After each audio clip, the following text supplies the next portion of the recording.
Hello there. स्वागत है आपका बिजबॉलर के एक और एपिसोड में, जहां पर हम बातें करते हैं स्टार्टअप और बिजनेस वर्ल्ड से रिलेटेड अपडेट्स के बारे में। उसी तरह से आज भी हम कई अपडेट्स के बारे में बात करने वाले हैं। आज हम कुछ अपकमिंग आईपीओस के बारे में बात करेंगे, आज हम कुछ फंडिंग्स के बारे में बात करेंगे, और आज हम जो रिसेंट में एनएसई स्कैम चल रहा है और फेसलेस योगी के बारे में बातें हो रही है, उसके बारे में भी हम ब्रीफ में बातें करेंगे। तो चलिए हम आज का वीडियो शुरू करते हैं।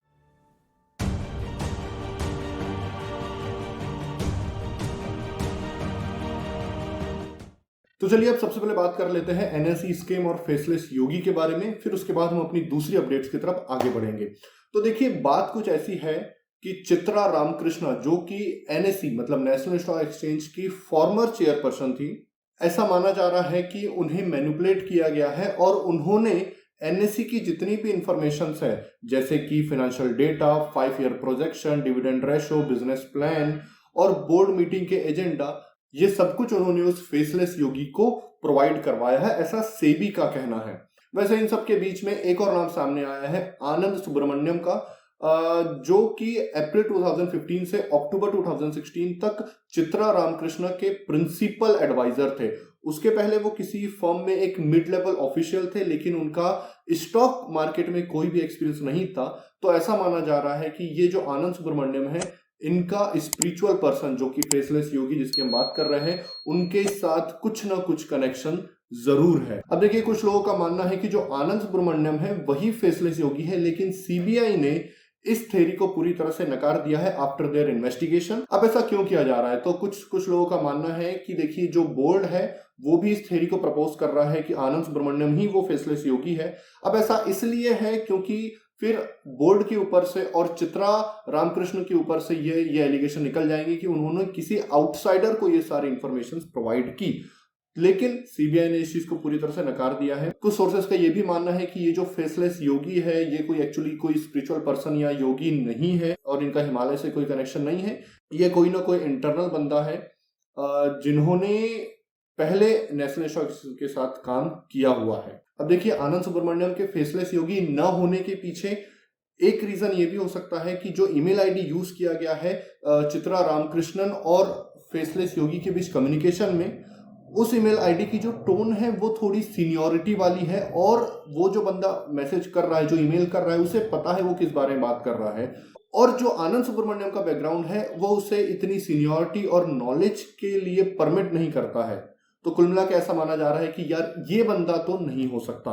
तो कुल मिला के फिलहाल तो इतनी ही बातें आई है, अब आगे चल के ही पता चलेगा एग्जैक्टली कि आखिर फेसलेस योगी या हिमालयन बाबा आखिर है कौन।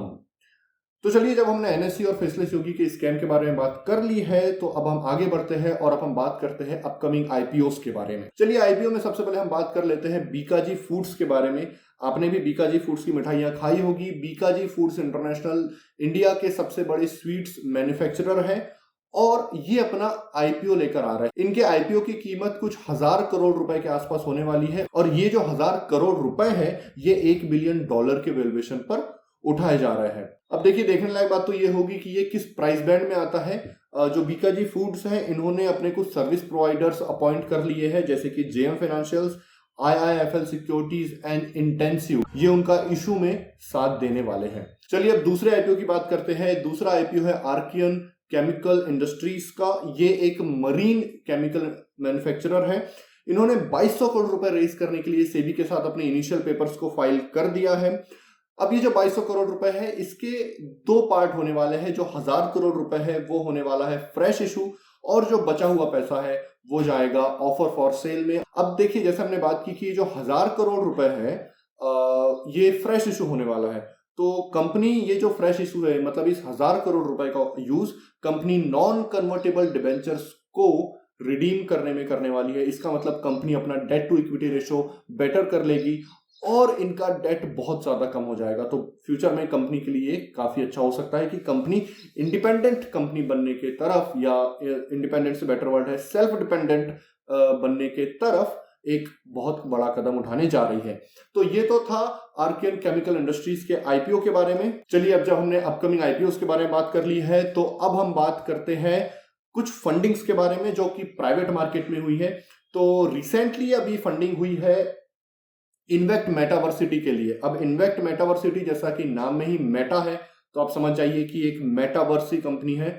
ये मनीष माहेश्वरी की कंपनी है। मनीष माहेश्वरी कौन है? मनीष माहेश्वरी ट्विटर इंडिया के फॉर्मर हेड थे, पहले ट्विटर इंडिया के लिए काम करते थे। तो इन्होंने मेटावर्स बेस्ड एक एजुकेशन कंपनी बनाई है जिसका नाम है इन्वेक्ट मेटावर्सिटी, और इस कंपनी ने $5 मिलियन रेस किए हैं। इस $5 मिलियन को रेस करने में कुछ ग्लोबल और इंडियन वीसीज दोनों साथ में आए हैं। जैसे कि इंडिया से है अक्रम वेंचर्स और एंटलर, जर्मनी के है पाइकस कैपिटल, और सिंगापुर से है एम वेंचर पार्टनर्स, दुबई से है बेको कैपिटल, और यूएस के है 2AM वीसी।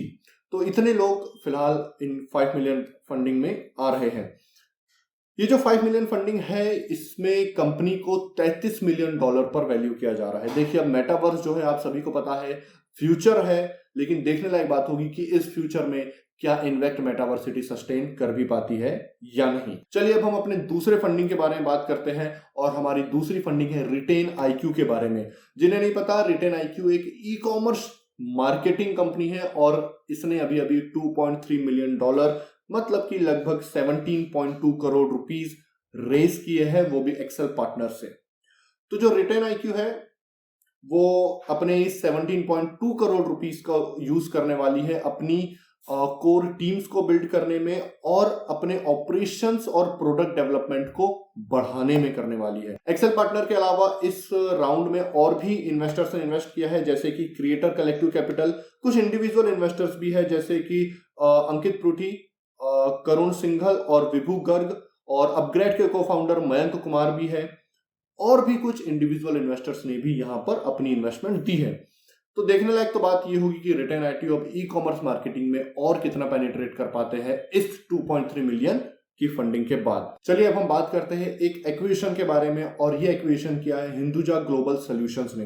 तो देखिए, कुछ महीने पहले इन्होंने अपना जो हेल्थ केयर बिजनेस है उसे 8,100 करोड़ रुपए में बेच दिया था, और नेक्स्ट डिजिटल का digital media and communication business को इन्होंने एक शेयर स्वैप एग्रीमेंट में खरीद लिया था। जिन्हें नहीं पता, शेयर स्वैप एग्रीमेंट मतलब कि शेयर के बदले शेयर दिया जा, इसका मतलब कि जो नेक्स्ट डिजिटल है उसे कोई कैश नहीं दिया गया, उसे हिंदुजा ग्लोबल सॉल्यूशन के शेयर दे दिए गए, और उसके अगेंस्ट में वो बिजनेस खरीद लिया गया।